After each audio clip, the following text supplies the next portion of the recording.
Senator, the floor is yours.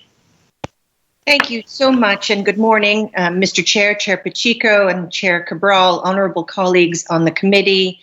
I'm pleased to offer verbal testimony in support of 2027 and that's S 2027 and H 3191, an act establishing Indigenous Peoples Day, which I filed alongside Representatives Jack Lewis and Brandy Fluker-Oakley. I've submitted written testimony on this legislation as well as S 2026 and H 3124, an act establishing gender-neutral bathrooms, which I introduced along with my colleague out west, Representative Mindy Dom. I also want to say this morning that I support strongly the non-binary identification legislation led by Representatives Dom and Decker. For time, chairs, I'll focus only on Indigenous Peoples Day. And this legislation would redesignate the second Monday in October as Indigenous Peoples Day in the Commonwealth. As you well know, currently the day is named in honor of Christopher Columbus, largely celebrating him as the person who tackled a flat world to discover America. I'll make three quick points and then I'll close. The first one is that Columbus sailed west not to find new worlds, but to find a water route to the east, a trade route to boundless riches, as we now know. He never succeeded. Instead, he traveled to the Americas 4 times, turbocharging a brutal European colonization of 2 continents that would enslave and nearly decimate the indigenous peoples already thriving in what is now known as North and South America. Number 2, Columbus did not discover the Americas. This is another myth, chairs, that is very, very destructive. It's hubris steeped in racism that has allowed history to credit a European man with discovering a land already teeming with societies. And finally, 3, Columbus didn't want to simply discover these folks, these fellow humans who were already here. Entries from his own journal tell us that Columbus reveled in finding people without iron weapons who could be easily subjugated. And that's exactly what happened under his watch with his direction. Now, we could spend this hearing and dozens more recounting the courageous adventurers and explorers in our collective past. Explorers like Columbus who leapt into unknown futures for myriad reasons. But we don't afford them a state holiday as we do Christopher Columbus.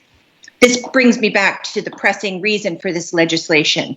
As a lawmaking body with the unique power to create holidays and elevate certain historic figures or groups, we have an awesome responsibility, chairs, as you know, to get it right, not to disseminate false information, not to engage in historical revisionism, to know, understand, and acknowledge an accurate history.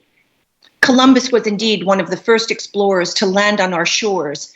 He absolutely forged a path for countless to follow. But what's true is that he also helped open a door to war and acts of genocide directed toward indigenous nations on 2 continents. In elevating this one man, we have perpetuated a dangerous, revisionist, sanitized history, one in which indigenous people who predate us on this land are all but erased. Native Americans in the Commonwealth and across the United States have been working for decades to provide accurate information to the public about Columbus, as well as about the lasting impact of colonization. Their work recognizes that Columbus played an important role in our country's history, but not a role worthy of one-sided celebration. I agree. 19 states and the District of Columbia observe Native American or Indigenous Peoples Day in addition to or in replacement of Columbus Day. Within my district, 6 cities and towns have already taken this leap, and I urge Massachusetts to do the same. I strongly support a state holiday that celebrates and honors those who first settled this land and elevates their contributions, past, present, and future. I respectfully request that S 2027 and H 3191 be reported favorably out of this committee. And I thank you so much for taking me out of turn. Thank you very much, Senator, for your testimony.